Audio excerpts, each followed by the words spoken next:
Hello, Podsmashers of the Internet, and welcome to another episode of 80-Bit Podsmash, where gaming goes to grab a beer.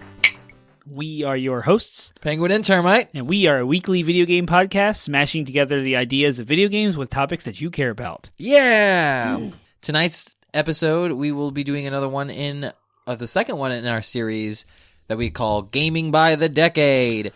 And tonight we will be talking about that most wonderful decade that we don't have a really good name for because it's a weird number.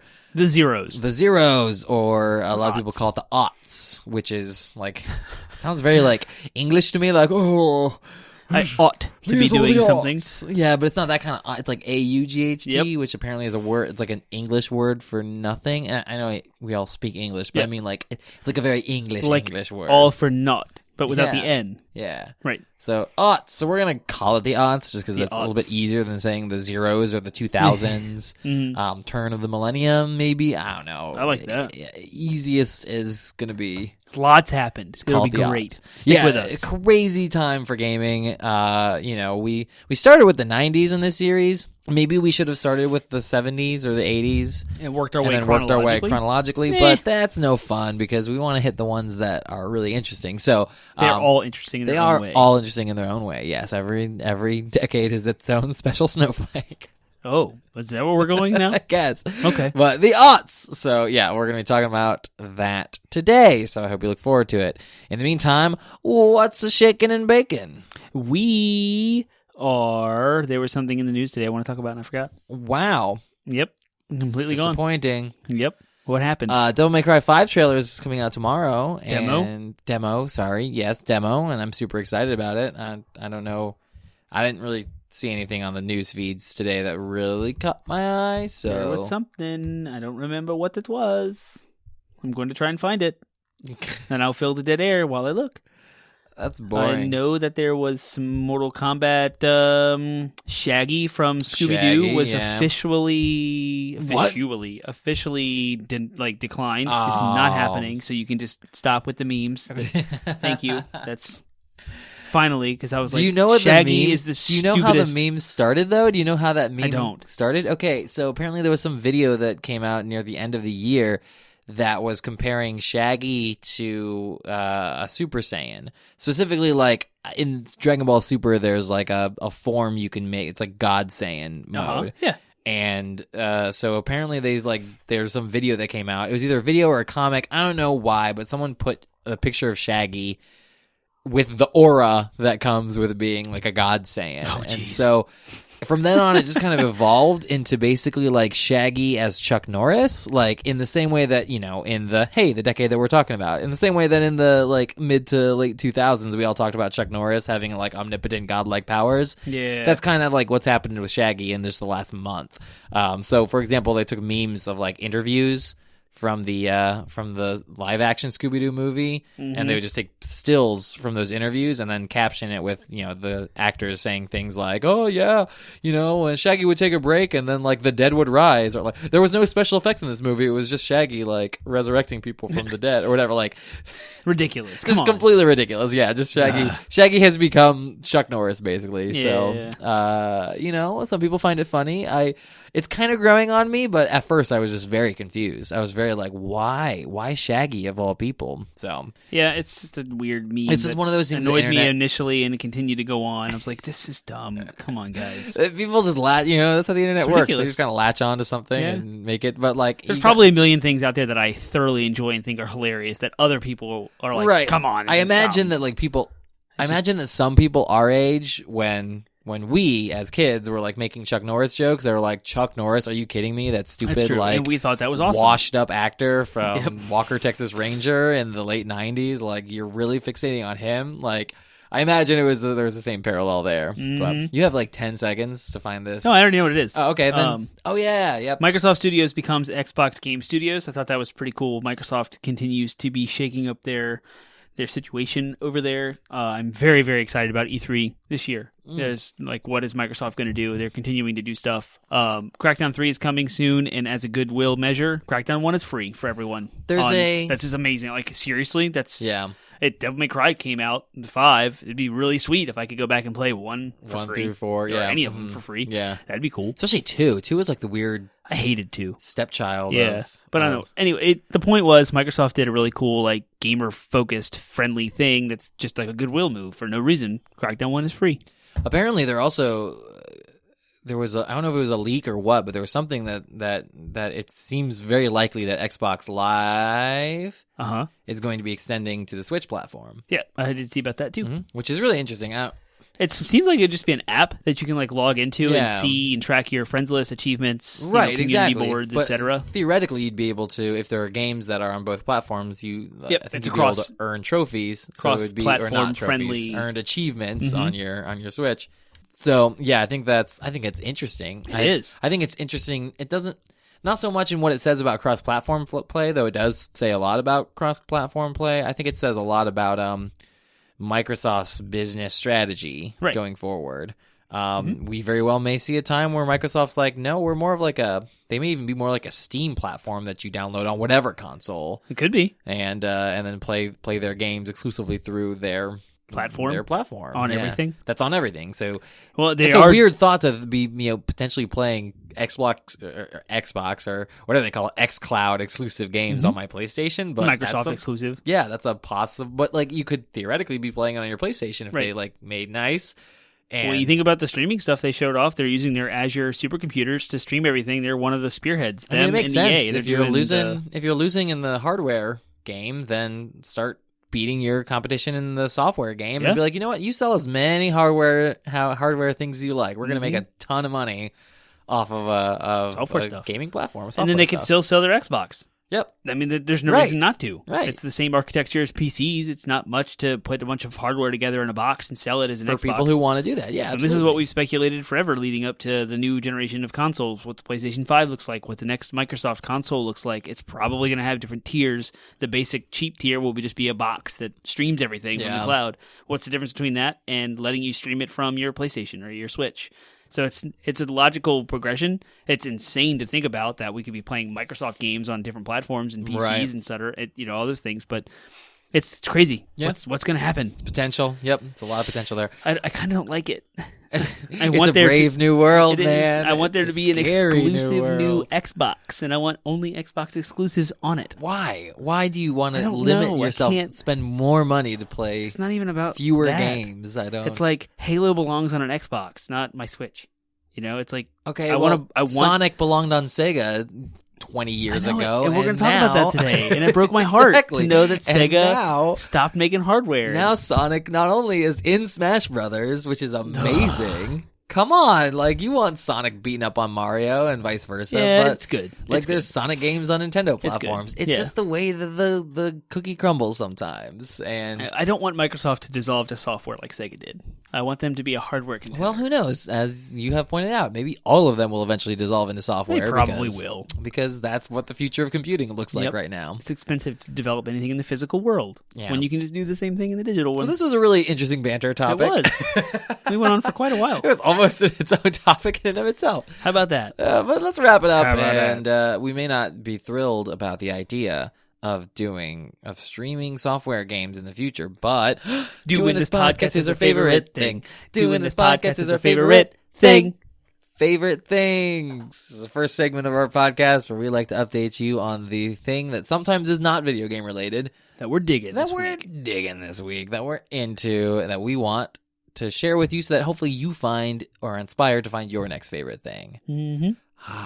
What's your favorite thing this week? So I peruse the OfferUp and Facebook marketplaces regularly, as well as a little bit of Craigslist on the side, just to see like what people are trying to get rid of, trying to look for some old retro games at a good deal, etc. And I found someone was trying to get rid of some Game Boy Advance games. I won't go into the details, but there is a series of 4 Mario games for the Game Boy Advance that are all like Super Mario Advance 1 through 4, and I was missing one of them. And that was Super Mario Advance 2. I had 1, 3, and 4, but not Super Mario Advance 2. So this person was selling a pack of games ridiculously cheap, and I had that in there, and I was like, normally this game goes for $25 to $30 by itself, but this whole pack of games that consists of a Kirby game that I don't have and a Legend of Zelda game. Oh. The original NES Zelda was ported to the Game Boy Advance. Oh, wow. I didn't have it. Yeah. And I want to own every Zelda on every platform. We know this. So I will spend stupid amounts of money, like a second copy of Twilight Princess I've done in the past that I may or may not talk about. Yes. So, of course, I chomped at the bit to do this. So I've met this nice family at Wawa that sold me a stack of Game Boy Advance games for like $20. And in there were a Mario game that completed my collection and Zelda and the Kirby game. Nice. Each one selling for more than $15 individually. Fantastic. So I profited, I guess. If you want to look at spending money for video games, but I have more of a collection now. You did. You do. And I'm excited about it. So that's my favorite thing. Yay. My favorite thing is an anime show that me and my wife started watching with my sister-in-law while she was still staying with us. You guys know Brizzle. So we all kind of none of us had seen this show before, but our good friend who often comes up in the podcast, Co-Opetition Matt, he recommended it to me. So shout out, Matt. This is a recommendation I followed, and I love it. So the anime is called Black Clover, and it's kind of a mixture of Naruto and Fairy Tail with a little bit of Harry Potter thrown in there as well. Ooh. And it's but it legitimately 100% follows at least at the beginning follows the basic plot of Naruto to a T. There's this figure called the Wizard King who basically is like the Hokage from Naruto, and the main character who has barely any power but might have a secret power that nobody understands. He wants to be the Wizard King. He wants so hard. He's going to work so hard to become the Wizard King in the same way that Naruto worked so hard to become the Hokage. It's basically Naruto but with wizards instead of ninjas. Sweet. Is it on Netflix? No, we actually, since my sister-in-law was staying with us, she has a Funimation account, so she logged into Funimation. It might be on Hulu. I'm not quite sure. I haven't looked. I have Hulu, so I should check it at some point, because Hulu might actually be an easier platform to watch it on. But it's really fun. I really enjoy it. As much as some of these animes quite clearly steal from one another, and this is an example of that. It's basically just stealing the same story beats, but I don't know, when they do it differently, they do it with a little twist, and it's kind of like my thought on video game. It's this video game might be just a cheaper version of this other video game, but it is on Hulu. At least good to know. But at least it's got a little bit of a different enough twist on it that it keeps me interested. There's this whole research that says that human beings actually like watching reruns. We actually like watching something that's familiar, over and over again. I can totally feel that. Video games do the same thing. Yeah, exactly. Mm-hmm. So we'll often say, "Oh, this game is so great because it reminds me of this other game that I like." So, I think that familiarity of the plot is actually comforting and making it enjoyable. So, really enjoy it. Black Clover, check it out. If you're an anime fan, Black Clover. Is it one season? What's the I don't know how many seasons it is. It's not one of those 900 episodes. It's not like One Piece or it's not even like Naruto in that regard. It's a fairly new anime, so I think it only has 1 or 2 seasons in it. I'm seeing episode 69. That's great. That's not that much in anime world. If you have a show that's under 100 episodes, came out on the 5th of February, yesterday. So but those might be the Japanese ones. I don't know if you watch subs or dubs, but subs all day. Oh, really? Yes. I prefer dubs, but that's just me. Are you a real anime fan? Anime fans. I was joking. The totally quote-unquote real anime fans are super that's snobby. The stupid teenage playground fight where I'm a real anime fan because I like subs. Yeah, I like dubs. I like browsing my phone sometimes and looking away from the screen. I don't like having to actually fixate on the screen to read everything all day. Yeah. And I'm sorry, I just prefer the English voices. Really? I do. I love listening to Japanese people talk. I love that language so much. It is so audibly appealing. It is a really cool language. It's I have to agree on that point. Yeah. The actual voice quality of some of the Japanese actors, it's like nails on a chalkboard to me. Mm. So, yeah. Some anime can get a little screechy. Yeah. Yeah, that's it. That's exactly how I describe it. Screechy. Screechy. Yeah. But to each their own. I don't judge those who watch subtitles, and I hope to not be judged for watching dubs. So you live your life, homie. The only downside about dubs is they typically come out it takes longer to do them because they are originally recorded and written in Japanese, so it takes a little bit longer to translate them. So, but whatever, that's the price I'm willing to pay. So, is it? Yep. It is. All right, that's favorite things. Yay! I almost did rap horns. You almost did rap horns. but you might as well do rap points now because DLC.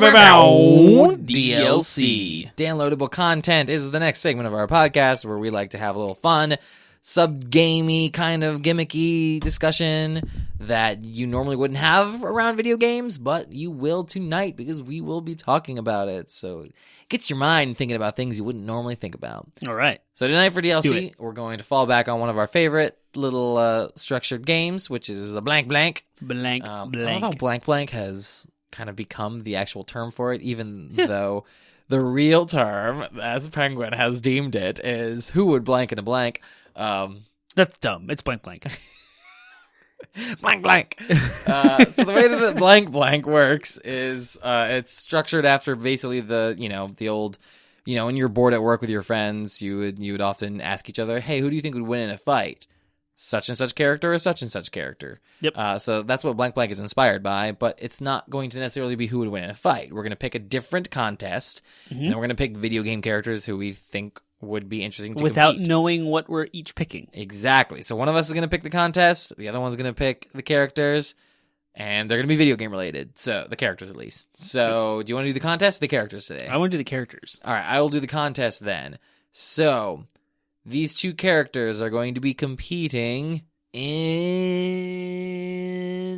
chess. Oh. All right. So who are your characters? Simon Belmont and Pac-Man. Simon Belmont and Pac-Man. Yep. This is a Smash Bros. Fight I'm Yeah, certain do have done at some point. I started to wander down the Kingdom Hearts lore, and I was like, I'm not pulling some obscure character out of Kingdom Hearts to aggravate our audience. Yeah. So I decided to just Simon Belmont. Simon Pac-Man. Belmont from the Castlevania series and Pac-Man. Are we talking like 2D Simon Belmont and 2D Pac-Man? Sure. Okay. We can go 8-bit. Let's do it. Yeah, 8-bit. Yeah.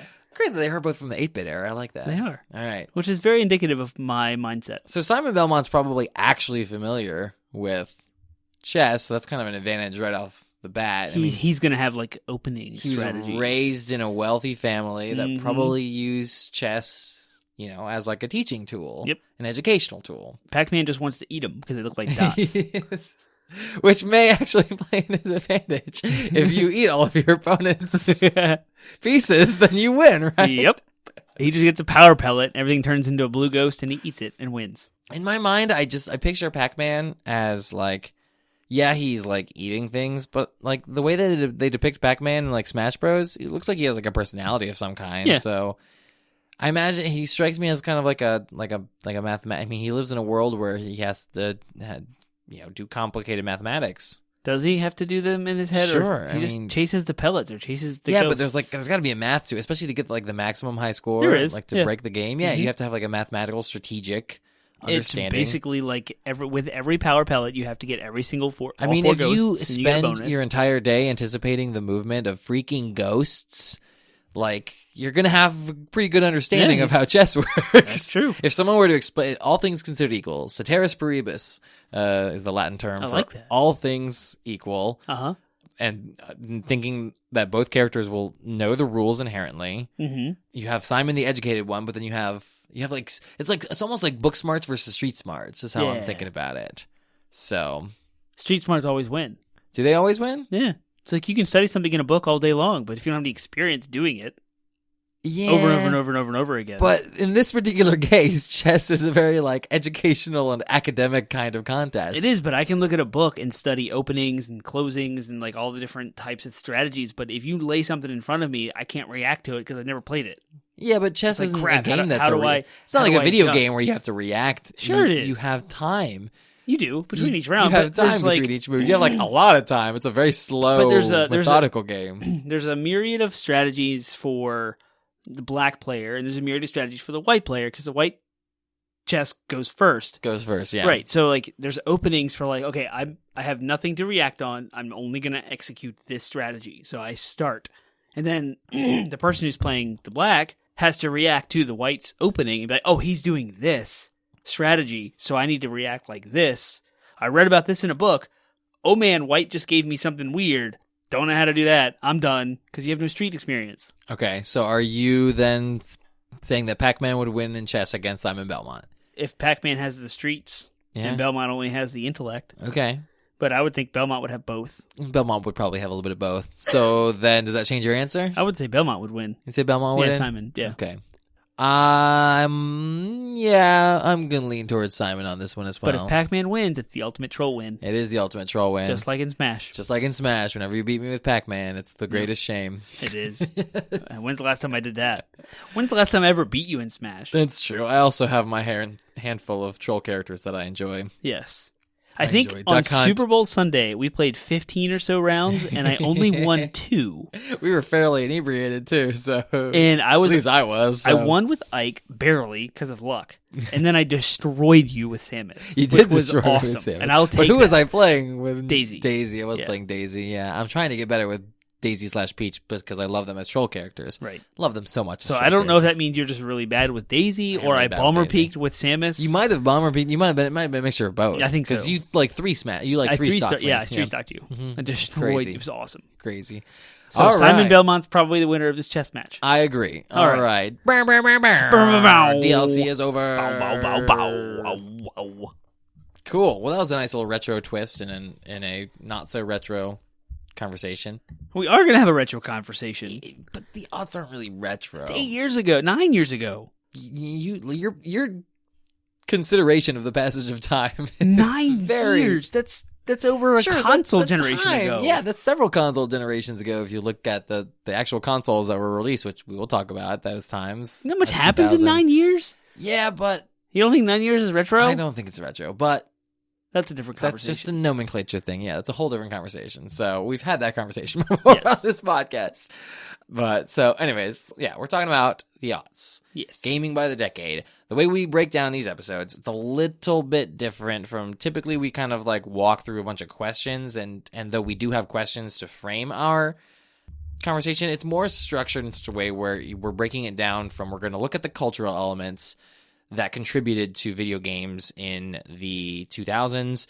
We're going to look at the landscape of what consoles and games really kind of defined, what defined gaming in the aughts.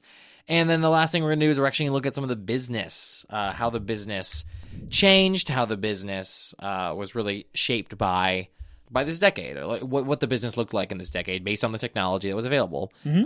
We're just going to take a kind of a look at the business aspects of it. So, Yep. I loved starting these conversations with looking at the culture as a whole. yeah. Not just exclusive to the gaming industry culture, but like what Yeah, was society going yeah, through exactly. at the time. Right, because that definitely shapes the sort of shared events that we were all going through together. Definitely shaped the individual culture elements, not just things like TV and movies. Right. But And because we're talking about a span of 10 years, what happens at the beginning of that 10-year segment affects the video game development and the reaction of the industry in the later end of yeah, it. so just as And so it's cool to one look of my at that. favorite kind of pictures of how cultural almost trauma cultural trauma, and we're going to talk about a very traumatic event that happened in the aughts, how cultural trauma can affect, or how national trauma can affect the way culture is formed. There was a study that was done on Japanese monster movies and the phenomenon of Japanese monster movies. Yeah. Japanese monster movies started to come into existence, I think, about 10 years after Hiroshima and Nagasaki. Uh-huh. And so when you look at what Japanese monster movies are, is they are usually some kind of nuclear experiment that demolishes an entire city. Right. And so they're almost, in a way, a metaphor for this disaster. Yeah. We see the same thing, actually, about 10 years after 9/11, which is a big event that we're going to be talking about that happened in the 2000s. About 10 years after that, a little bit less than 10 years, we started to see the emergence of the superhero genre. And one of the hallmarks of the superhero genre that is very different from superhero comics that they are based off of is they feature the bad guys coming in and destroying cities. Look at examples such as Superman, the Man of Steel, the Man of Steel Ultron. movie, Ultron, Infinity War. Yep, they're all these attacks on major cities that Even the Batman Dark Knight stuff. Yep, Like, that result in widespread destruction of cities. But in the comics, you don't actually see a lot of like fights that happen. Either like in the Batman comics, they happen on like back alleys or in other superhero movies, they happen in like battlefields. Who reads Batman?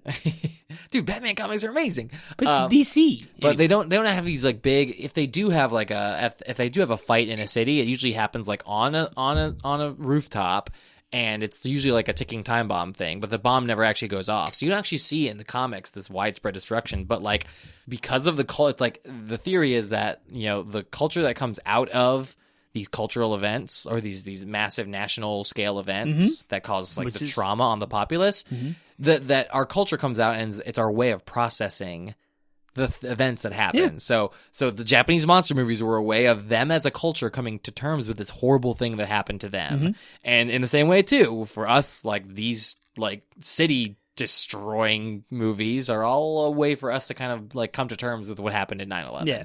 Really interesting stuff. Which is why we want to talk about culture. Exactly why we want to talk about the culture. So what was going on in the aughts? So much. So much. First, Y2K. Like that was New Year's Eve. Yep. The scare that whatever numerical representation of the date and the number of bits that were allocated to said thing maxing out when the 2000 struck was going to cause all of your computers to crash. Every computer across the world was going to crash. And that means your business accounts, your banks, everything would shut down. Government done. Like defense industry shut down. Like I don't even know. Like it was this massive hysteria for no reason. I was like 10 years old when, I was 10.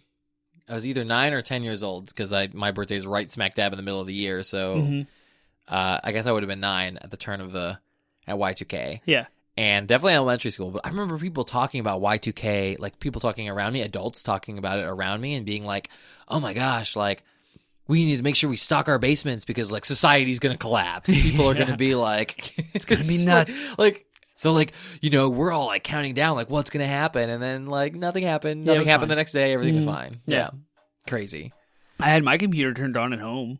And I think my parents went out to like, I was 14. I was the younger brother, so my brother would have been 17, and my parents were gone. They went to like this dance thing. They were on a date for New Year's Eve, a party, and my brother and I just had like some friends over. I remember specifically playing Monster Rancher 2 on the PlayStation 1. Interesting. But I had my computer on. Yeah. It was not connected to the internet, but it was on. And I was like, okay, here it goes. And they counted down and nothing And it broke. just changed the time. Yeah, everything was fine. It was like, oh. Everything's fine. Yeah. Huh. But I didn't know any of the technical things behind it. Yeah, I didn't still understand. Don't really understand the technical. I briefly just told you, like, the bits and stuff allocated to dates and how much, like, nanoseconds since Epoch being 1970, and the number of like bits allocated to an integer is 32 bits, but you need something bigger than that. So like, it's. But the real cool thing is just the idea. Y2K was one thing, but the real kind of like thing that we all got to experience together is the new millennium. Like as much as it may seem like a little thing in the grand scheme of things, like it's only something you ever get to experience once every like 3 or 4 generations will ever get to experience a new millennium starting. Yep. 3 or 4 I mean, actually, no, way fewer than that. Like 10. Yeah, 10 or 12 generations. If a generation's 100 years, that's roughly, fair. Yeah. then you'd have 10 generations. 10 generations. Yeah, that's insane. Like that's only a few amount of people that ever. And it's just the way that we number things, but it's still, I don't know. I think it's kind of a big deal. And when you look at what happened in the early 2000s, just in all the different like ways that society changed, it's not unreasonable to think that, with the new millennium, like much less a turn of a century, but with the new millennium too, comes with a lot of new changes. I mean, if you look back on if you were to compare the year 2000 to the year 1000, for sure, human development is insane. But even if you were looked at just the past century, like the 1900s compared to the 2000s are just, it's incredible the amount that humanity has progressed. Vastly different. If you look at even just population charts, like the quality of living has gone up so much. We always talk about how, people are always, we're always talking about how people are dying because of this, or this. But like, if you look at the actual population charts, our population as a species has skyrocketed. Like, and it's because of all the developments, many of the developments that happened in the last 100 years. It's crazy. It is. So we're all dealing with the new millennium to start with. And then right after the new millennium started, just 1 year later, 9/11 happened, changed everything, just complete. American culture was turned upside down by one event. It was what? Gosh, when did the Soviet Union fall? Was that 89? So this is only like I have no idea. This is only like 12 years after like America had sort of existed for about 12 years as like the only superpower. So we just had kind of this cultural dominance over the rest of the world, economic and cultural dominance over the rest of the world. Yeah. And so when... I'm not going to fact check your history. I have no idea. Sure, yeah. So I'll just agree with you. If I'm wrong, then I'm wrong. Then people will tell me I'm wrong. That's fine. Let us know. Hopefully, please tell me I'm wrong. But wrong. For about 12 years, I'm pretty sure that like America had this sort of economic and definitely cultural dominance over the rest of the world. Mm-hmm. And so when 9/11 happened to America, I mean, it's something that had ripple effects throughout the entire rest of the world. Oh yeah. And really, you know, when we talk about the quote unquote post 9/11 world, yep. We talk about all the things like the TSA changes, the NSA becoming an entity, wiretapping, anti-terrorist movements, just like, and then just even the further, terrorism was a word that I'd never heard when I was a kid and growing up in the 90s. But when I was a kid, still a kid, but growing up in the rest of the 2000s, it was an everyday word. It just became like, you know, it became the new thing we were all scared of. Yeah, there was a new stigma, racism attached to people from Middle East descent, and like that's that took years for us to even begin to start kind of culturally shaking off. Yeah, like this was a fact that blew my mind. Iranian people. Have you seen pictures of what Iran looked like in the 60s? No, it looked like what America looks like in the 60s. Oh yeah, like Middle Eastern people used to be. First of all, we have to kind of deconstruct the idea of what whiteness is to begin with. But what white is a constantly changing thing. There are some groups that weren't considered white, you know, like the Irish, but they're now considered white. Italians used to not be considered white. Now they're considered white. Okay. Iranians, like Middle Eastern people, used to actually be considered white because the Middle East didn't look like, even 50 years ago, didn't look like what it does now. And because of 9/11? Not because of 9/11. It happened before 9/11. Kind of radical Islam started to kind of like take over and kind of culturally shift what those countries looked like. So that obviously was happening to the lead up in 9/11. But it just goes to show that like we used to actually like look at someone from the Middle East and be like, oh yeah, you're like me, you're like us, because that's what their culture used to actually be like for a long time. Yeah, it's a lot of countries in the Middle East. No, I never. And then it was only recently that like then there was this huge kind of racial stigma, re-stigmatizing of people from the Middle East. So you got that going on. That's important because that definitely affected video games. So we'll talk about how that affected video games a little bit. But other things that were happening in the 2000s, other more positive things, were just the internet. The internet. Broadband came out. Yep. Broadband internet was unleashed upon the common folk. Yep. Suddenly cheap, available, high-speed internet was available to the masses. And no more dial-up. What did we do with it? We made games. We made games. We made memes. Piracy. We made forums. We just like MySpace. Social MySpace, media. Yeah, we made everything that is now an everyday part of our lives in regards to technology was pioneered. Smartphones in the 2000s. And smartphones came out in 2007. Yeah, exactly. With the internet boom came a huge technological boom. We went from flip phones. Like I had a flip phone that you could throw against the wall and it wouldn't break, you know? Like we all had those little Razor phones and stuff like that. We went from that to now, in 2007, just right, kind of on the tail end of that decade, we had smartphones. Like technology moved so fast, and as a culture, I will to this day, seeing the music and the movies and the culture that came out of the 2000s, we were not ready. Nope, we weren't still ready for the technology. We're still not ready. Have you been on Twitter or Facebook today? No, exactly. we still don't know how to handle this. Yeah, it's totally new. Yeah, humans, I don't think we're ever meant to be as connected as we are. Yeah, and ever, and so we're still adapting. There are people that are still trying to analyze the last two elections. So the Obama's second term? Yeah, Obama's second term Trump's election first? against Mitt Romney and Trump's first one against Hillary Clinton were the first two elections that really in the smartphone era. In the social media. Yeah, exactly. In the social media era. So with all the accusations of things like fake news and stuff like that, no wonder we're all kind of still trying to come to terms with what it means to be. Yeah, you're right. It's I think we're starting to finally kind of get a sense of it, but you're right. We're still just kind of stumbling around in the dark of what is this world? Right. Tribalism, like you said, human beings kind of evolved to just I'm going to make sure that my family and my little tribal unit survives, and at the cost of all others. Right. Like that's how and so we've had that kind of tribal mentality that is inbred into our lizard brains for years, and we still don't know how to handle. We still don't know how to super handle connected that. world. Like, yeah, we have this super connected world where everyone's well-being is like at stake, and we have to kind of wrap our heads around that. There's a lot of science that goes into into it. It's crazy. We're 35 minutes in and hadn't even started talking about video games. We really yet. haven't. Yeah, It's hilarious. The other big thing I think culturally that we need to bring up that happened in the 2000s is the housing crisis. Yeah, absolutely. The Great Recession of And 2008. That single-handedly prolonged a console generation of Xbox 360 and PS3. Yeah. Like that just added 4 years to that. Because usually consoles come out every 5 years. That one lasted almost 9. Yeah. So let's narrow in on the culture that actually was surrounding video games. So with all those other cultural influences going on, what was happening with video games? I like to kind of perceive these decades. Each decade is kind of, and I think this is the only time, like these first like 3 or 4 decades of video games existing are the only ones that you can actually apply this metaphor to, because going forward, we're gonna be dealing with multiple demographics of people who can all pay. But when you look at I think the demographic is important here, because when you look at the first, when you look at the 80s, 90s, and 2000s, and even the 2010s, what you're really looking at is game makers are going after one specific demographic that is growing up throughout that time period. So if you look at the 80s and you say, okay, 80s, we're targeting little kids, and you look at the games that came out of the 80s, they're meant to totally just grab the attention of little kids. Then the 90s, you've got kind of bigger kids, and so games that came out of that were still very cartoony, but they're also limited by technology. I get that too, but like they're very cartoony. Go back to our 90s gaming exactly, of the decades. We've talked through exactly what colorful, they were targeting young boys. Yep, exactly.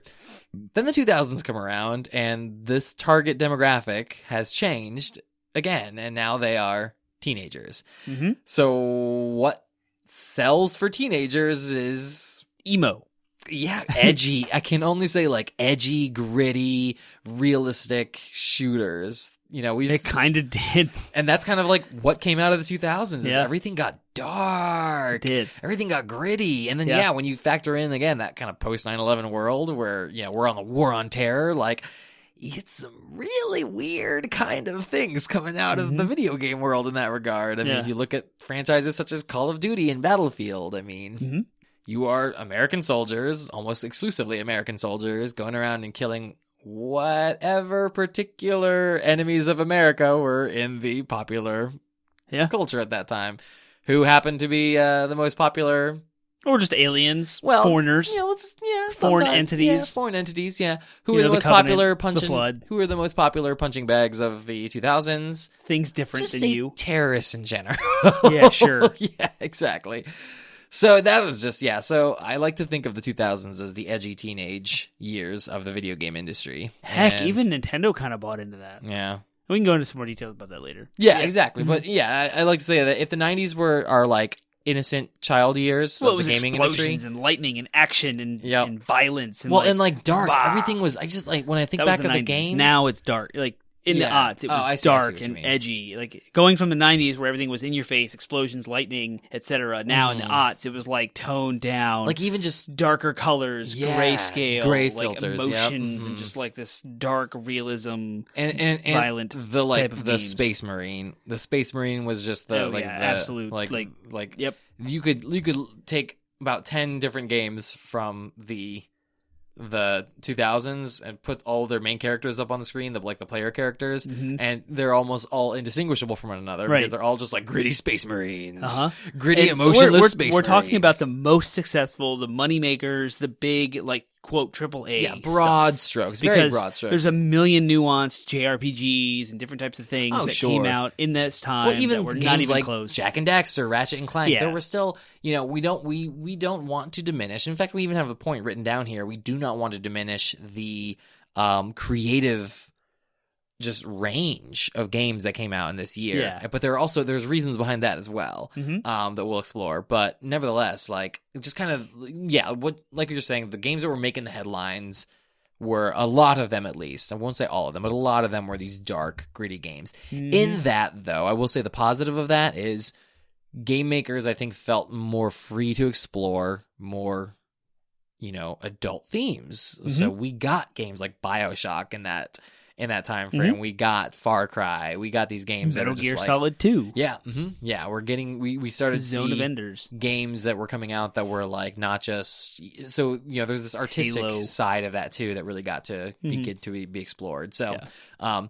So again, we'll just in contrast, to continue the metaphor, like the target demographic of people who are paying for games now, who have expendable incomes to do so, are now people in their 20s and 30s. Mm-hmm. So Young they're adults, really grown up, full-time jobs. So that's what we're seeing. Maybe they have families and kids. So that's what I think we're seeing a lot reflected in games. I think this might be the last decade where we'll really get to see that, because the next decade we're going to see the Generation Z is going to start to enter the workforce. They're going to have a bunch of expendable income. There's now going to be kind of two demographics, or at least the demographic will at least get so much bigger that we're going to see a much diverser kind of much more diverse. Yeah, a much more diverse decade of games in the 2020s.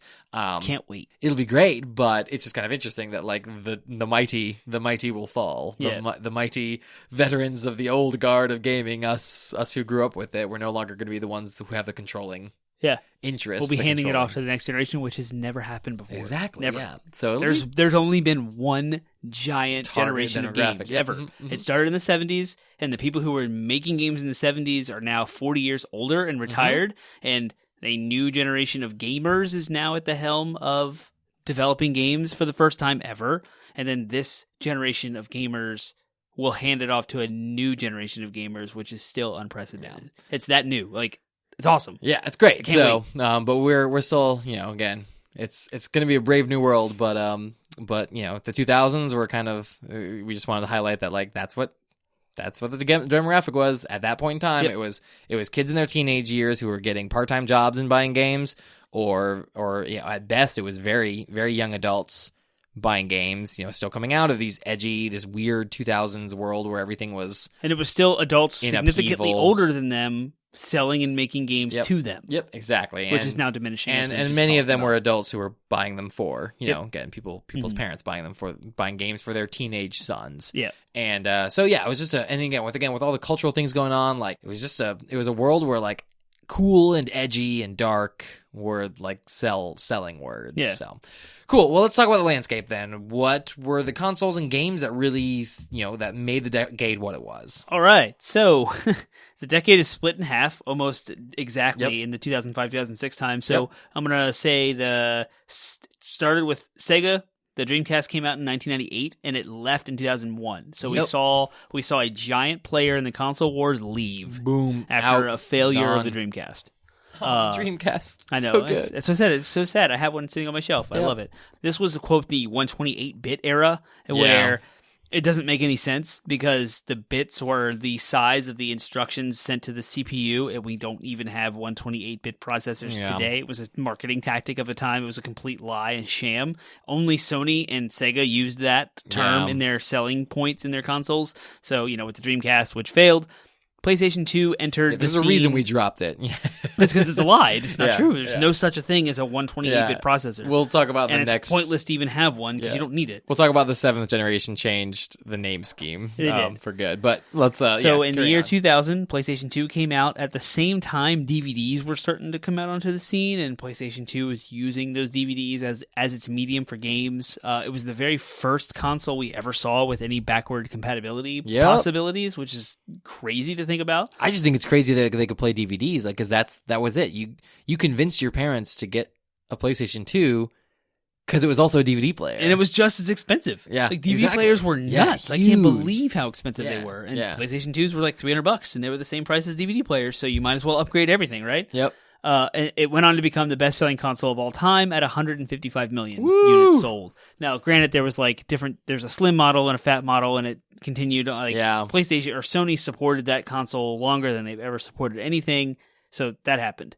Fast forward to November of 2001. On the 15th, we saw the advent of Xbox, which was Microsoft for the first time ever decided to come out with a gaming console. So we saw Sega leave, and a year later we saw Microsoft come in and step in and kind of fill that gap. So It was originally called the DirectX box. DirectX was a very PC-oriented type of way of rendering 3D graphics. They thought, it should be smart to make a console based on it, and so they did. And so now we have a whole new player in the console wars. 3 days later, completely Nintendo... untested. Yeah, completely untested player. Right. Yep, just like boom. No one... There was no reason to expect Microsoft... Like, Microsoft joining the console wars at that time was as crazy as, like, Apple joining the console wars now. Right. Maybe not as crazy, because it was still kind of a brave new world. Video games weren't quite the industry they were back then. But, still, it's just like a new challenger has entered the arena. You know what I mean? Whoa. Like, and you're just like, Microsoft's coming out with a console? Okay, let's see how this goes. It made sense to PC players at the time. Right. Then 3 days later, Nintendo came out with their GameCube on the 18th of 2001, continuing to be iterative. So, like, Nintendo went through this weird phase from Nintendo to Super Nintendo to Nintendo 64 to GameCube where they just iterated. Yeah. As they didn't have these giant revolutionary changes. Now, Nintendo did introduce the analog joystick for the first time on the N64. Yep. And they also introduced a 4-player console for the first time. So that was in the N64's innovation. That was it. And the entry into 3D open world games. But everyone was doing that. Like, PlayStation entered the 3D world too. Right. PlayStation came out with a multi-tap that had 4 controller ports. So, like, sure, it was innovative for Nintendo to do it first. But it wasn't like the monumental shift that was the Wii to come later. So the GameCube was just iterative. It was the N64++. It had better graphics, 4 ports, just like it did. But it also introduced the best controller ever made. It did introduce exactly my So mind. I there's was like, it's just... they just perfected the controller, which wasn't vastly different from what we have today. I just remember that, back in the 2000s, though, like, I just remember the GameCube was so looked down upon. I don't know if it was because of the game offerings. I don't know if it was because it was iterative. My gut instinct, based on, again, the primary demographic being kids my age at the time, I'll tell you, like, most kids were like, they just had, they could play DVDs too. You know what I mean? So whereas the GameCube couldn't play DVDs. So yeah, the GameCube had their proprietary like mini disc format, which I'll get into about piracy later. It still looked like a toy too. I think was on the part of the problem too. Again, we're talking like, this was the edgelord stage, and the PlayStation 2 looked like a more grown up console. The Xbox looked like a more grown up console marketed towards teenagers. The GameCube still kind of looked like a little toy marketed to kids. Yeah, and Nintendo was on the down, like, they were on a decline with sales. So the original Nintendo sold almost 62 million. The Super Nintendo only sold 49 million. The N64 went down to almost 33 million. And the GameCube had only sold 21.74 million. Yeah. So, like, it was just 61, 49, 32, 21. So they were on a decline here. I don't know what was going on with the GameCube at the time. I don't know why it didn't sell as well as the N64. Maybe because of its competitors. Maybe because they didn't innovate enough. I don't know. But Nintendo in the early aughts, I mean, we saw the GameCube, which is arguably one of my favorite consoles of all time. It had some fantastic games for it. I loved the GameCube. It was I never owned a PlayStation 2 or an Xbox. The only console I owned during that generation was the GameCube. Yeah, and it's like that's kind of the story from a lot of gamers. Yep. But yet it's still, of the 3 here, Nintendo lost. Yep. They lost that generation. Yep. Yeah. And then PC gaming. So we talked about how broadband internet changed everything. So the advent of widespread broadband internet accessible to the plebes of us middle-class people, like it introduced more advanced online capabilities, but it also introduced more opportunity for piracy. Lots of piracy. And therefore, the company's responses to all sorts of digital rights management or anti-piracy measures, game keys, like I remember licenses. Game keys, my Diablo game keys, having to type it in. And crazy. so, like, Diablo 2 had come out, and that was all online. There was just so much online stuff that I remember. This was my PC Master Race stint. Yeah. It was in the early aughts, from like 2004 through maybe 2008 or so. Yeah, I eventually shifted. Yeah, I mean, like I said, GameCube was really, I mean, there was some Xbox, there was some of the next generation that I got involved in, but really, this to me was the beginning of, it started with Diablo 2, and eventually became World of Warcraft. So I didn't start Diablo 2 in 2000. I started Diablo 2 probably around 2002, 2003. Yeah. But that was just enough time for me to get like really into Diablo 2, and then World of Warcraft came out, and then it was like, boom. And then that was it. Like, World of Warcraft was the last game I played for a long time. Not completely the last game I played, but more or less dominated my gaming scene for the rest of that generation. I like to say I basically missed out on an entire console generation, and that would have been the next one we're talking about. Yes. So the next console generation started coming out in 2005 with the Xbox 360. This is generally considered the Gen 7 consoles, and as you put down, it's the quote-unquote HD era, so they gave up the whole bit. They gave up the whole bit deal, and they went on to... Once everyone found out the lie that everything is 32 or 64-bit forever, right, so they started the new term in DVD, in movie quality, I should say, was HD. So everyone wanted HD TVs and HD computer screens. So the Gen 7 consoles sort of adopted that as their, we are the HD consoles. So it started with the Xbox 360 in 2005, followed shortly by the PlayStation 3. And then Nintendo would add their Wii. And the Wii is kind of a whole different entity in this regard. So we'll start by talking about the Xbox 360 and the PS3s. Yeah, the Xbox 360 took the console being an online entity to a new level. Like, the original Xbox had come out with Xbox Live, and we saw that revolutionized with Halo 2, early forms of Battlefield 2, some multiplayer shooters along the Tom Clancy Rainbow Six stuff. That was the original Xbox, but going into 360, they leaned into completely online all the time. Yeah. You have achievements for the first time ever. They're tracked to your Xbox Live account. They're synced up over the internet. You can look in your computer and find them. Having Xbox Live as a service, downloadable content. The Xbox Live Arcade is now a thing. You can download games that are $0 to $5. Just this whole online friends lists and partying up and chat was just monumental to the 360. Yeah, 360, I mean, and I will say, hands down, 360 dominated the conversation of that generation. It completely did. This was Microsoft's heyday. This was the period of time where Microsoft was king, the Xbox was their crown. I was playing PC games mostly, but whenever I wasn't playing PC games, if I was playing games with other people, I was playing on an Xbox. And the one console that attracted my eye was the Xbox. And so really, truly kind of dominated. And it was it was the games that were coming out for it were exactly the games we were describing, were these gritty shooter PlayStation and Sony wasn't to be excused when it came to the grit. And we'll get into the games just in a little bit. But so the PlayStation came out a year later, and it was $600. It was insane. And it had this cell processor that had 7 different cores. It was super hard to program for. It was very difficult to port your games to it. And theoretically, it had more processing power than the Xbox did at the time, which made it more appealing. But their online infrastructure just dropped. They did not have the ability to party up with friends between games. They didn't have the ability to jump into a friend's game very easily. Everything, each game was kind of handled independently. In their store, their online store was just a web page that a browser loaded in the console. So to go to the PlayStation Store was just to fire up a browser and go to the store on the console, which was clunky. You had to use joysticks to navigate. It was bad. And I think that's what got Xbox on the right foot, initially at least. However, during this entire generation, the PlayStation 3 actually surpassed Xbox at the end of the generation, but that window was so short for us consumers that we didn't really see it coming. But if you go back and look at the numbers, you'll see Sony actually did catch Microsoft in popularity, in users per platform, and in sales.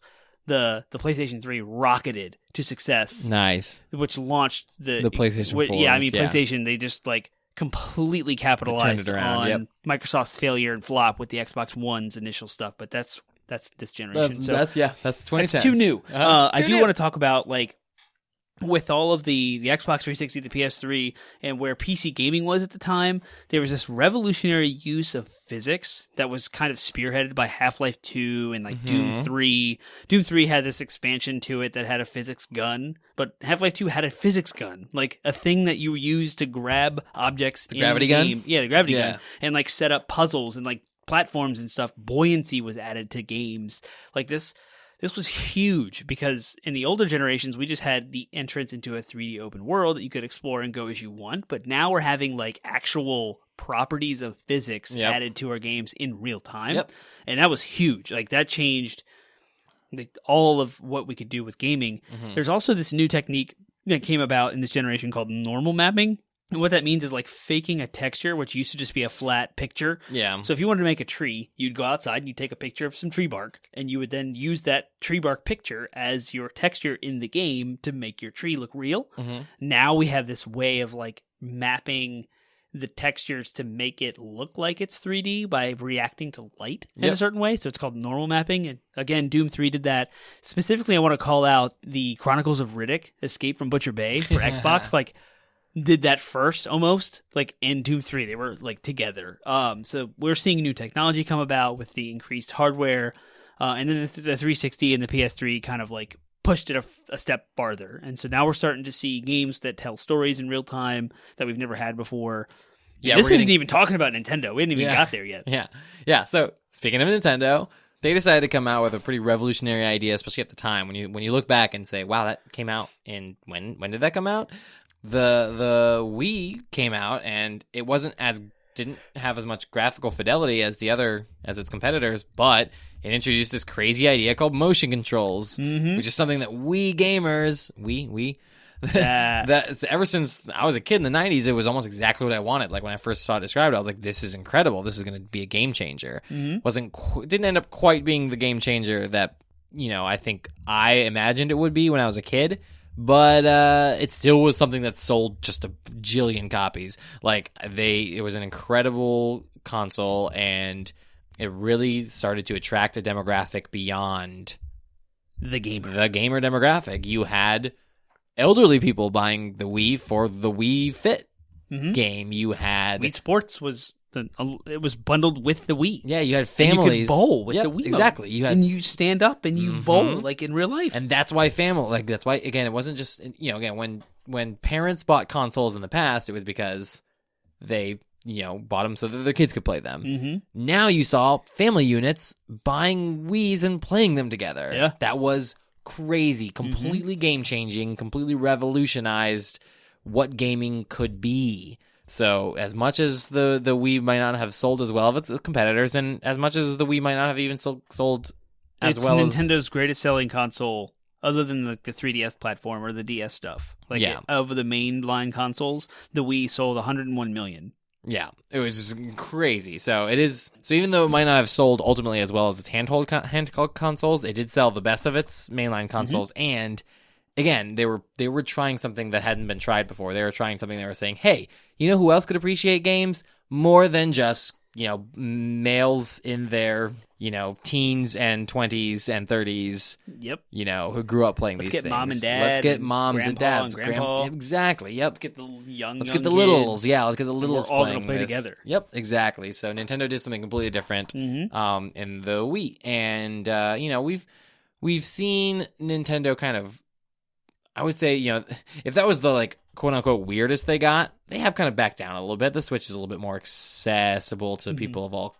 I mean, but that's the thing is the Switch, even the Switch is something that people are like, oh, I want to get that. Yeah. That aren't necessarily gamers. Right. So it's just, it just goes to show that they appeal to the smartphone mobile game stuff, which we just talked about a few episodes ago. Yep, exactly. So yeah, it's just been, the Wii kind of changed the way Nintendo attacked the entire And they just went into a blue ocean. Yeah. And a blue ocean is a term that no one's competing with you. You exist by yourself and you're just dominating in that space.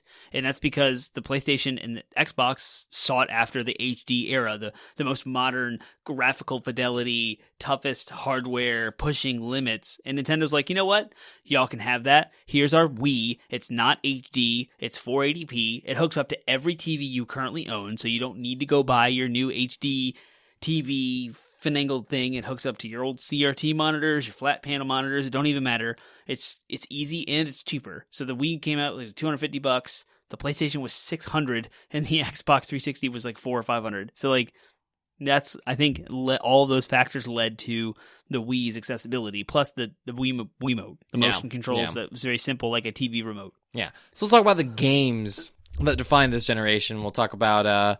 Let's start with kind of some of the major types of games that came out at this time. So I think that the first place we have to start, because we've been talking about it this entire time, competitive first-person shooters. It started in 2001 with Halo, Halo 2 being, on the Xbox. Yep. Yeah, 2004. Yeah, so Halo, first Halo came on, and it was that game where you sat down with all your friends and you were the best of your friends. Yep. So then you started making tournaments, see who was the best in your local area.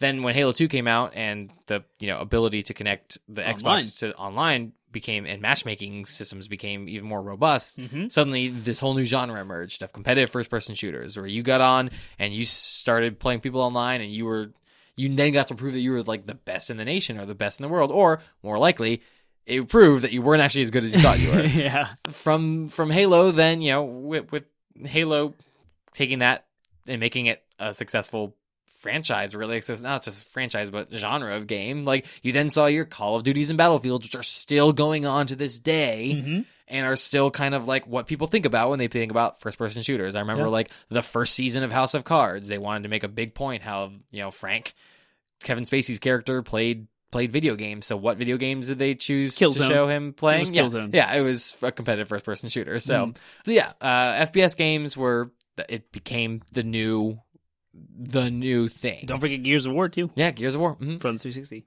The other kind of weird genre that came out during this time, I don't know why. I still, to this day, don't know why it was so popular, but it was super popular. Rhythm games. You had DDR, Dance Dance Revolution. You had Rock Band. You had Guitar Hero. There were all these games that were like, get together with your friends and like have fun. So I can definitely see how that was appealing. I never hated rhythm games. I still hate rhythm games. I'm so good at DDR. Yeah, but that whole thing, I mean, even though technically a DDR had been around forever, and technically you had like the NES like stomp pad or whatever, trackpad. Track and field. Yeah, you had like you did have that kind of idea that happened had been happening a long time before that. Like that type of controller had existed before, but not used in this way. Exactly, and it kind of exploded into popularity. And definitely games like Rock Band and Guitar Hero changed the game too, and they had controllers that were instruments, exactly. This was also the rise of MMOs. We had a whole episode about MMOs, so we won't bore you to death with that, but you had EverQuest and World of Warcraft. And I think that was because of the rise of the internet. Yep, and exactly. Broadband and being accessible. It's like now everyone's playing online all the time, so you just have this extended amount of you have a market share. What am I trying to say? User base. That's it. Yes, you have a larger user base because of the internet. Yep. Some of the other most influential games of this generation, franchises or specific games. Metal Gear Solid 2 for PlayStation was a super crazy, twisted anime story that was this very dark and gritty. While being really the beginning of the stealth genre. Well, Metal Gear Solid 1 did that. Yeah. But the sequel brought the storytelling element to a new level. And it was like for sure. The plot twists and how you learned all the characters as you grew and played through the game and they contacted you and stuff. Metroid Prime pushed the envelope as far as what first-person shooters could do and marrying the ideas of puzzle solving with action and atmosphere and storytelling. Of course, Wii Sports we talked about with emotions. Yep. The Sims came out on the PC side. Crazy. The simulation genre just like blew up. Yeah, it started with SimCity and then but The Sims was even crazier than SimCity was in regards to the popularity. And then I mean I remember Roller Coaster Tycoon was crazier this time. So yeah, simulation genre definitely was big. And then I mentioned Half-Life 2 with their gravity gun and the implementation of physics and buoyancy and actual like properties added to games. Evolution of that would be Portal, and that changed the puzzle genre entirely. Just being able to like jump through portals, but also shoot a gun that creates each end of that portal wherever you want, and then navigate through the spaces and solve the puzzles and drop things through portals and run through walls. And we had an episode on fan theories. This complete side note. Yeah. I don't remember if I brought this up in the fan theory. I think I did. Now it's sounding familiar that I'm saying it, but I'm gonna say it again. There's a theory that the companion cube had people in it. Like actual humans, and I did say that. Okay, all right. This is one of my favorite little theories about Portal because it's so macabre. I know, like the order in which I'm saying these games isn't really chronological, but Grand Theft Auto 3 came out, and that revolutionized open world sandbox type games on the PlayStation. Some other noteworthy franchises that I won't go into too much detail, but came about as a result of this generation are games like Animal Crossing, which are kind of unending. Like almost a games as a service, but not really. There's no end point. Like you just constantly develop your your town and your game, and you just keep going. It's kind of infinite. Pikmin, being able to control hundreds of tiny little animals, they're Pikmin. I don't know what you call them. They're like plants that live, and there's different categories of them, and you can kind of like mass army control them through crazy puzzles. Devil May Cry, Crysis really pushed the genre forward as far as technical graphical fidelity and physics engines. BioShock was storytelling unhinged for a first-person shooter. We talk about it all the time. Uncharted, Assassin's Creed for the third-person exploration, open-world platform evolution, sending that to new heights from the days of Mario 64. And then speaking of Mario Galaxy, being able to like travel the universe.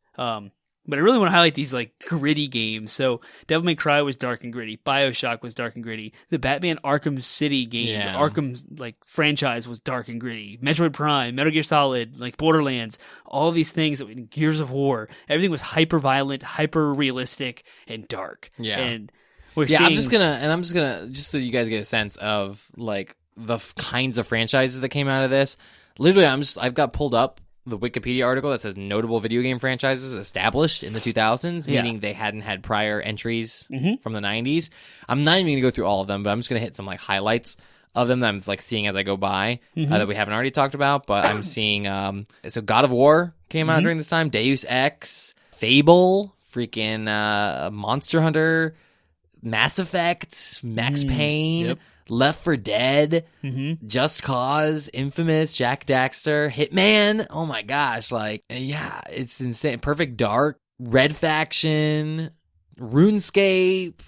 Just like, I'm just hitting Star Wars games, Battlefront and Knights of the Old Republic. Like, 2 huge Star Wars games, 2 of the most well-regarded Star Wars games in this time. And of course, The Witcher started in this time. Splinter Cell, Tom Clancy's Splinter Cell, and Ghost Recon both were. So again, that was the only reason I went through that was just to go through and say like, if you didn't hear your favorite franchise, like, I'm hoping that by the end of that list, you've heard at least some of them. Like, there's Manhunt, Max Payne. Yeah. And those are, again, like, dark, super realistic. Like, Dragon Age. Again, we've been talking about, we talked last week, I think it was. We talked last week about the Anthem, like our thoughts on Anthem. And again, this was BioWare's heyday. You know, 3 of the games we just talked about, Mass Effect, Dragon Age, and Star Wars Knights of the Old Republic, were BioWare's, like, crown jewels. So, like, it's just crazy. Like, this was the time when so many of your favorite, not only favorite franchises started, but some of your favorite developers began to cut their teeth on and made the games that made them famous. Yeah. It's just crazy. It's such a robust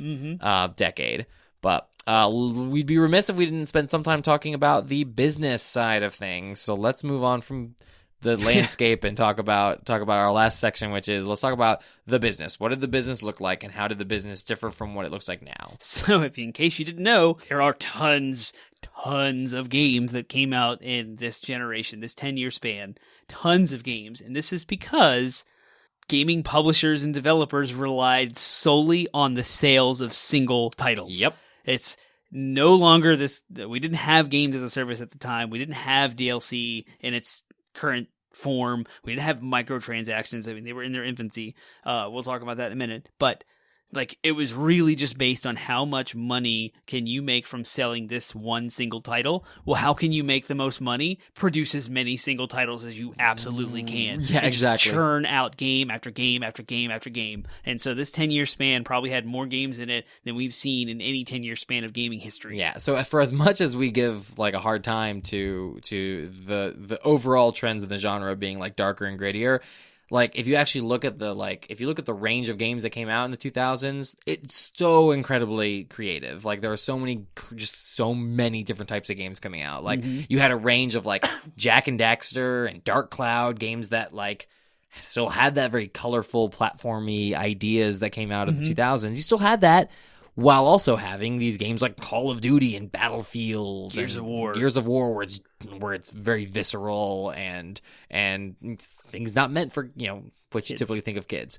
So even though, you know, again, we say like, oh, it's notable that they had things. I mean, I think I talked about in previous episodes how, you know, we've been wanting to do this conversation for a long time because we kept bringing it up, and like I talked about how things like the relationship system where you began to like, you slowly seduce people over time and then would have adult relationships with them. Yeah, that came out of this generation because again, they were targeting teens, and that's like, the two things that kids or that teens think about are sex and violence. So like that's what video games reflected at the time is sex and violence as much in a world that was like war torn with 9/11 happening Yeah. and the housing market crash and like depression and jobless lostness and poor incomes, like fighting for your life kind of sort of mentalities.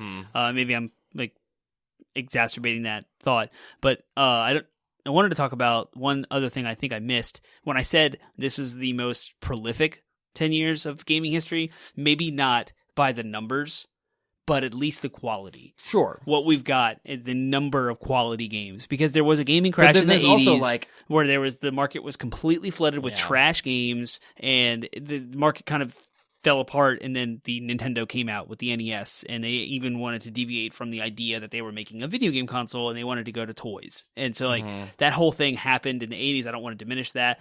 But in the 2000 to 2010, we've seen the largest amount of quality games than we've ever seen in a generation. And you, like to your point though, we've seen just the sheer largest number of games. So for every like one good game that came out during that time period, there were like 3 just garbage throwaway games. Yeah, I mean the Wii alone had a library of trash. Yeah, there was so many. Like as for as many great games as there were like 2 to 3 just terrible garbage games. But again, like you said, it didn't matter. Like you didn't.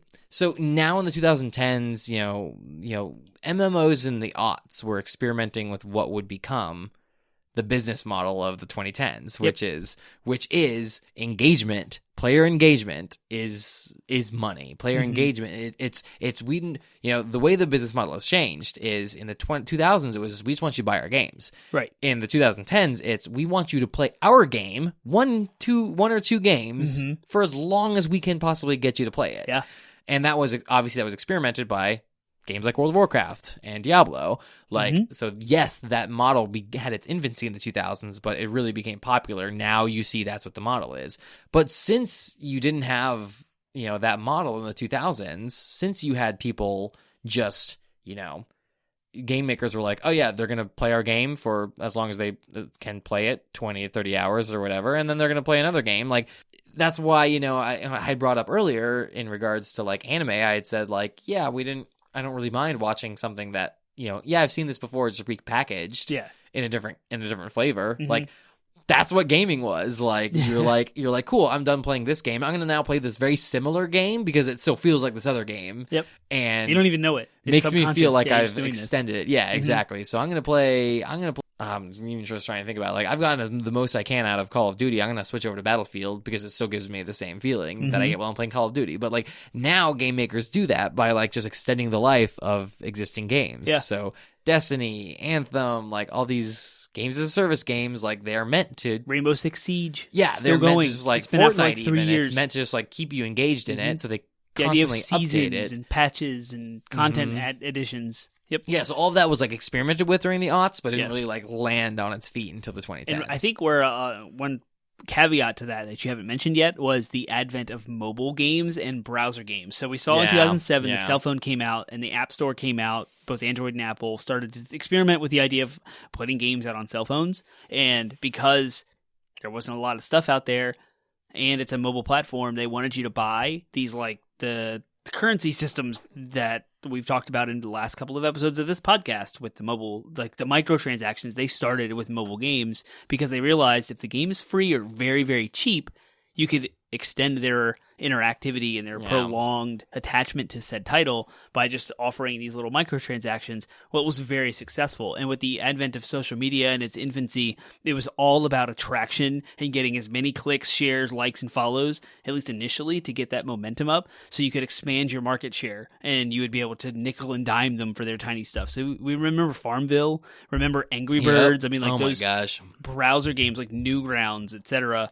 And eventually they moved into these like super, super cheap or even free to play with microtransaction models that we see extrapolated into giant things like Destiny, where you're buying emotions and skins for your guns and stuff. And we're seeing this whole new thing. It all started in this decade. Yeah. From the later half of the aughts. Yeah. And so like if I were to come to a conclusion, like if I were to wrap up the last hour and 15 minutes of our podcast that we just have spent time, as I'm sure our listeners are getting a sense of, we probably could have split this entire decade up into 2 separate easy, and had full podcast episodes on simple 5-year spans, because this decade, I mean, it's meaty. Like when again, anyone could, I think I said this in another episode about the 90s, anyone could make an argument that any particular decade was the golden age of gaming. Yeah. Like if you were to make that argument for the 2000s, you could just simply point to the fact that there was just so much that developed. And again, a lot of it was driven by cultural influences outside of video games, such as the technology boom. Like, just technology changed so much from the year 2000 to the year 2010. Incredible changes. Cell phones, social media, like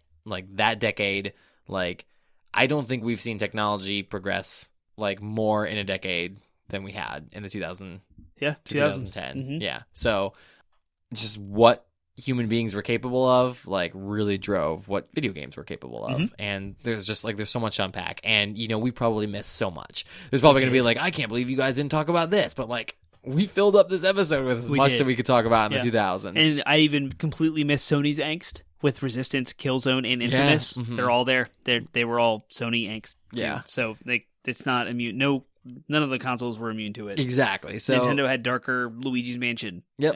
It had Metroid Prime. You already mentioned it. Yep. Yeah. So Twilight Princess came out during that. Which was come out during that time. Yeah. For the GameCube. Yeah. And the Wii. Right. Yeah. So just darker. So it just it was a weird time. I think that, like, ultimately looking back, I was like, man, the 2000s were a weird time, and it just. Like, I mean, I grew up. I changed so much. When, if you look at me, at the year 2000, I was, like I said, a 10-year-old. By the year 2010, I was a 20-year-old. And that's just like, I mean, that's such a crazy time of change for everyone in their life. And it's just like, the 2000s really just kind of, like, change, progress, like, everything is so different and was so different and just changed so much during that time period that, like, there's so much to talk about, like, and so we're gonna wrap up there. Though we're gonna end there and just say, like, if we could sum up the 2000s, the aughts, if you will, the gaming by the decade and the aughts, like, could you sum it up in one word? The only word I can think of is just crazy. Yeah. like change maybe, but crazy I think would be even more wild, because just like it really was definitive for what the industry looks like now. Yeah, I would say the word I would use is acceleration. Yeah. Because everything was just exponentially increased from the beginning of 2000 to 2010 with the internet and social media and all the stuff our world was going through, graphical fidelity, console generations, like everything that we see today that foundation was laid in that decade. So, acceleration. So let us know your thoughts. If you enjoyed that decade, if you enjoyed this episode kind of reminiscing about everything that happened during that decade, then let us know on social media, that thing that we now all have that began in the 2000s. Yes, it did. Let us know about it. Talk to us, and Termite will tell you where you can talk to us. You can find us at 80bitpodsmash.com. That's our landing website where we have links to all of our podcast platforms: Google Play, iTunes, Stitcher, Spotify, iHeartRadio. All of them, they're all there. Please like and subscribe us there. Go to iTunes, leave us a review. Go to Facebook and share us. Facebook, Twitter, Instagram, Reddit. We are 80-bit Podsmash. No hyphens, no uppercases, no funny business. Please go leave us a review on iTunes. Please share us with your friends on Facebook. Tell your friends about us in person. And go to Reddit, set up a thread, and start discussing about what you've learned or what you think we missed or what we've done wrong during this decade. Yep. All right. Wow. Well, we hope that your next 10 years and the next decade that we all get to share gaming. Next year we can do a 2010s. We could. How about that? Yeah. Gosh, man. It'll be 2020 next year. I'm so scared. We're in the last year of a new decade. Yep. Well, we hope that your past decade of gaming has been as good as it was in the aughts, or better. We hope that your next decade is good, but more importantly, we're most looking forward to you having a great, wonderful week until we hear from you next week. See you next week.